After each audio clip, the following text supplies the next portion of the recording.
देश भर में आरएसएस हिंदू सम्मेलन कर रहा है और लगातार इस पर चर्चा भी हो रही है। कुछ लोग इसको सफल बता रहे हैं तो कुछ लोग इसको विफल बता रहे हैं कि असफल है, लोग उपस्थित नहीं हो रहे हैं। गली मोहल्ले में हिंदू सम्मेलन हो रहा है, गिने चुने 10, 20, 30 लोग वहां पे इकट्ठा हो रहे हैं, तो लोग इसको, बड़े बड़े लोग इसको असफल बता रहे हैं। लेकिन आज का जो वीडियो है, इस वीडियो में आपको बताएंगे कि आरएसएस का जो हिंदू सम्मेलन कार्यक्रम चल रहा है ये सफल कैसे है। ये विफल नहीं है, ये सफल है। आपको पूरे सबूत के साथ बताऊंगा, सब कुछ बताऊंगा। देखिए दोस्तों, आरएसएस अपने 100 साल को पूरा कर लिया है और 100 साल पूरा करना किसी भी संगठन के लिए बहुत बड़ा कार्य होता है, क्योंकि हमारे देश में हर दिन ऐसे संगठन बनते हैं, दूसरे दिन खत्म हो जाते हैं, तीसरे दिन किसी दूसरी पार्टी में विलय हो जाते हैं, किसी एनजीओ में विलय हो जाते हैं या पैसा ले दे के मामला खत्म हो जाता है। लेकिन आरएसएस अपना शताब्दी वर्ष मना रहा है, शताब्दी वर्ष, 100 साल। आप समझ सकते हैं कि जब सचिन तेंदुलकर 100 रन बनाते थे, उस दौर में हर एक देशवासी खुश होता था। लोग कहते थे कि 100 वर्ष का रिकॉर्ड है, मतलब शतकों का रिकॉर्ड है। सचिन तेंदुलकर ने 100 शतक मार दिया। आप सोचना सचिन के अंदर कितनी खुशी होती होगी कि सचिन शतकों का शतक मार दिया। और आरएसएस भी अपने संगठन का शताब्दी वर्ष मना रहा है। देखिए, जब आरएसएस का गठन हुआ था तो हेडगेवार साहब कुछ लोगों के साथ मिलकर चला रहे थे। हेडगेवार साहब, आप समझ सकते हैं, एमबीबीएस डॉक्टर थे। उस दौर, जिस दौर में लोग 1, 2, 3 तक भी पढ़ नहीं पाते थे, उस दौर में डॉक्टर हेडगेवार साहब एमबीबीएस डॉक्टर थे। वो चाहते क्लिनिक खोल के बढ़िया कमाते, परिवार चलाते, गृहस्थ जीवन चलाते, क्या जरूरत थी इनको। डॉक्टर हेडगेवार ने एक सपना देखा कि हमें एक ऐसा संगठन तैयार करना है जो हिंदुओं को एक करे, जिसके अंदर राष्ट्र की भावना हमेशा जागृत रहे, जिसके अंदर जनसेवा की भावना हमेशा जागृत रहे। डॉक्टर हेडगेवार ने वो सपना देखा था। देखिए, ये शुरुआत थोड़ी कठिन थी। देखिए, जब बच्चा बड़ा होता है तो शुरुआत में गिरता है, बीमार होता है, सब कुछ करता है, चोटें लगती है, लेकिन जब वो धीरे धीरे बड़ा होता है, युवा अवस्था में आता है, फिर आप समझ सकते हैं माँ बाप कितने खुश होते हैं कि हमारा बच्चा बड़ा हो गया। उसी तरीके से आरएसएस जब धीरे धीरे बड़ा हो रहा था, लोगों के ताने भी सहे, बाने भी सहे, बैन भी सहा, सब कुछ सहा। जब पूरा देश आजादी के उस लड़ाई में लड़ रहा था तो आरएसएस भी लड़ रहा था। लेकिन आरएसएस एक लड़ाई नहीं लड़ रहा था, आरएसएस 2 लड़ाई लड़ रहा था। एक लड़ाई लड़ रहा था अंग्रेज से, लेकिन दूसरी लड़ाई अपनों से लड़ रहा था। वो अपने कौन थे? जिनके अंदर राष्ट्र प्रेम नहीं था। अपने कौन थे? जिनके अंदर राष्ट्रवाद जग नहीं रहा था।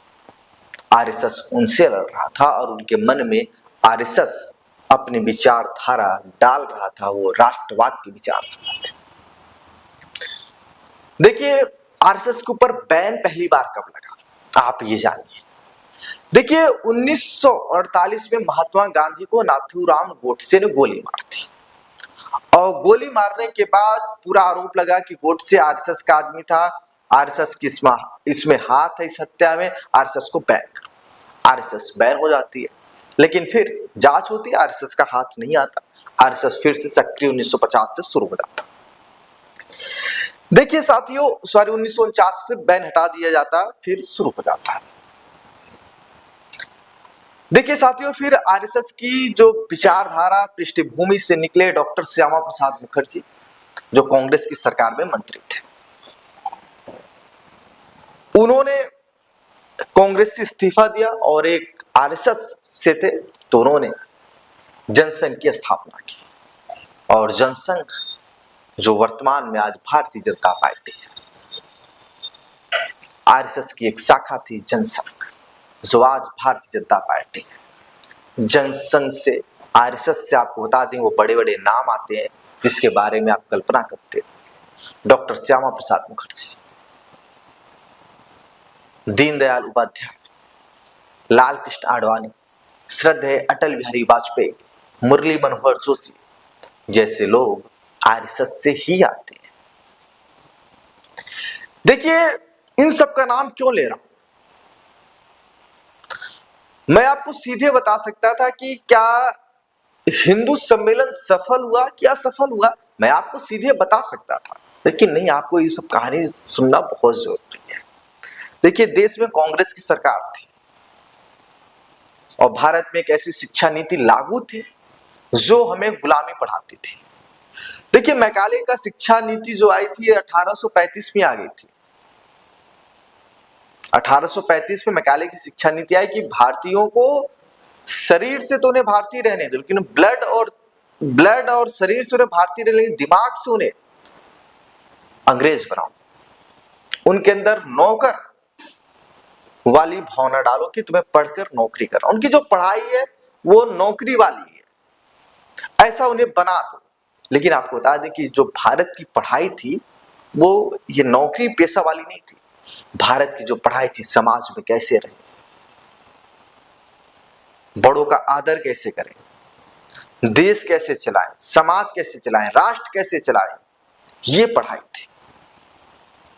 देखिए दोस्तों, देश में इमरजेंसी लगती है, इमरजेंसी के दौरान फिर आरएसएस पर बैन लग जाता है और जैसे इमरजेंसी हटती है आरएसएस फिर से सक्रिय हो जाता है। आरएसएस के स्वयंसेवकों को, कार्यकर्ताओं को जेल में डाल दिया गया था, लेकिन आरएसएस अपने मकसद से नहीं हटा। आरएसएस का मकसद सिर्फ एक था कि हिंदू संगठित रहे।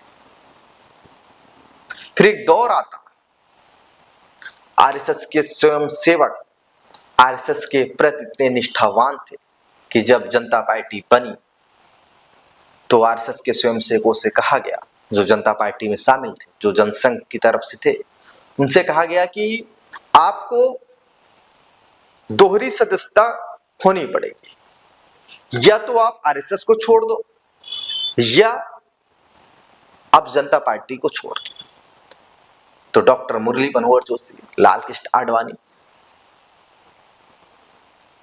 अटल बिहारी वाजपेयी, इन्होंने जनता पार्टी छोड़ना सही समझा, लेकिन इन्होंने आरएसएस को नहीं छोड़ा।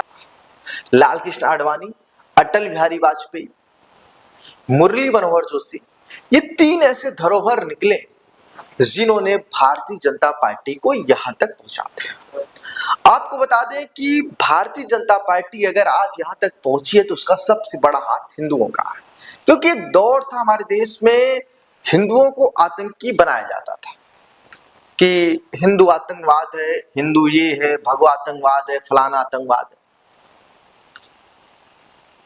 फिर आता है वो दौर 1992 का, हिंदुत्व के रथ पे सवार भारतीय जनता पार्टी पूरे देश में एक सफल आंदोलन करती है जिसका नेतृत्व आरएसएस भी करता है। और उसका नतीजा क्या हुआ कि 500 सालों के कठिन परिश्रम के बाद जब केंद्र में नरेंद्र मोदी की सरकार बनती है, जब केंद्र में नरेंद्र मोदी की सरकार बनती है तो 2024 में उसका उद्घाटन होता है।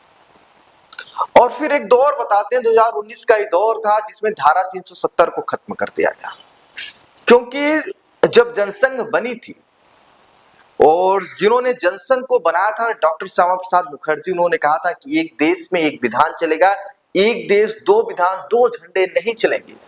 इसी के मुद्दे पर ही जनसंघ का गठन हुआ था और इन सब मुद्दों को भारतीय जनता पार्टी ने निपटाया।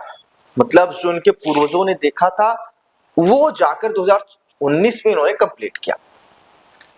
अब आपको बता रहे हैं कि हिंदू सम्मेलन सफल और असफल पर चर्चा क्यों हो रही है, लोग इसकी विफलता क्यों देख रहे हैं, लेकिन हम अपनी नजरों से इसको सफल देख रहे हैं। और आज आपको सिद्ध कर देंगे कि हिंदू जो सम्मेलन हुआ ये सफल हुआ। मैं आपको पूरी तरीके से सिद्ध करके आपको संतुष्ट भी करा दूंगा कि हिंदू सम्मेलन सफल हुआ। देखिए, नरेंद्र मोदी आरएसएस से निकलते हैं, नरेंद्र मोदी आरएसएस से निकलते हैं और उत्तर प्रदेश के जो मुख्यमंत्री हैं हिंदू युवा वाहिनी से निकलते हैं, जो आरएसएस बाद में उन्होंने सब एक ही समझ लिया गया। लेकिन आपको बता दें कि मध्य प्रदेश के मुख्यमंत्री हो गए, आपके राजस्थान के मुख्यमंत्री हो गए, ये सब आरएसएस के शाखाओं से निकले हैं। प्रचारक के रूप में काम कर रहे हो या जैसे भी काम किए हो, ये आरएसएस से ही निकले हैं। देखिए, अब आपको ले चलते हैं उस दौर में जब आपको बताएंगे कि हिंदू सम्मेलन सफल क्यों हुआ।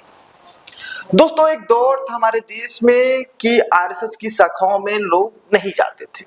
जो अब का दौर है, इस दौर में आरएसएस हर शहर के लगभग हर एक गली मोहल्ले में आरएसएस की शाखा लगती है और आरएसएस के स्वयंसेवक, आरएसएस की शाखा लगती है, आरएसएस के स्वयंसेवक है।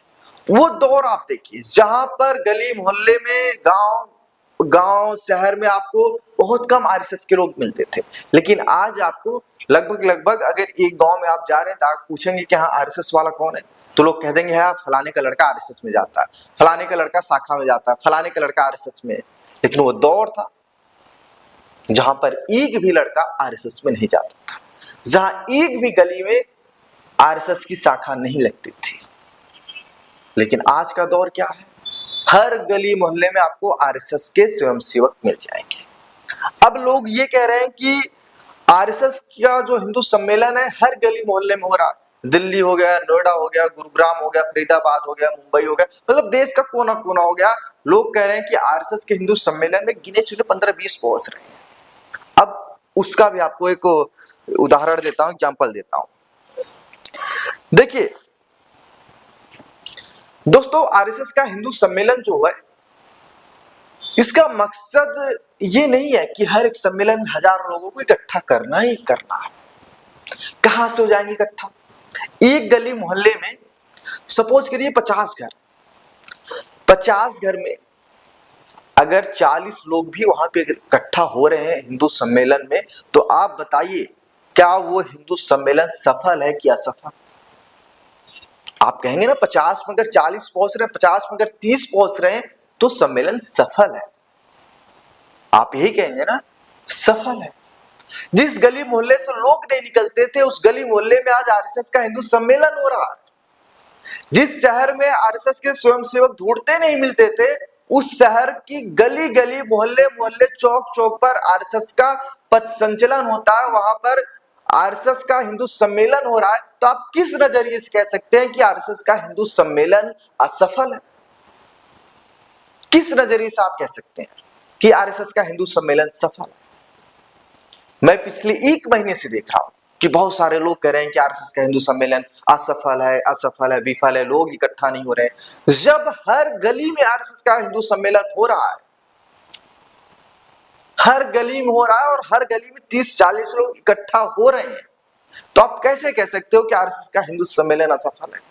अगर एक जगह पूरे शहर की मैं बात करूं, सपोज करिए आप बरेली शहर के, बरेली शहर में अगर एक जगह पर आरएसएस का विशाल हिंदू सम्मेलन हो रहा है और उस सम्मेलन में गिने चुने 20, 30, 40 लोग इकट्ठा हो, तब हम कह सकते हैं कि हाँ आरएसएस का हिंदू सम्मेलन असफल है। लेकिन जब हर गली में हिंदू सम्मेलन हो रहा, 10, 20, 40, 50 लोग हर गली में पहुंच रहे हैं, हर गली के हिंदू सम्मेलन में पहुंच रहे हैं, तो हम कैसे कह सकते हैं कि आरएसएस का हिंदू सम्मेलन असफल है? जिस आरएसएस में कोई आना पसंद नहीं करता था, जिस आरएसएस की विचारधारा से कोई जुड़ना पसंद नहीं करता था, जिस आरएसएस का कोई नाम लेना पसंद नहीं करता था, जिस आरएसएस के ऊपर वैन से लेकर हर तरह की पाबंदियां लगाई गई, वो आरएसएस अपने 100 साल पूरे कर लिया और 100 साल पूरे होने पर हिंदू सम्मेलन कर रहा है और हर एक हिंदू सम्मेलन में ज्यादा से ज्यादा लोग उमड़ रहे हैं, गली के सारे लोग पहुंच रहे हैं। तो हम किस नजरिए से कह दे कि आरएसएस का हिंदू सम्मेलन असफल रहा है? आपको क्या लगता है?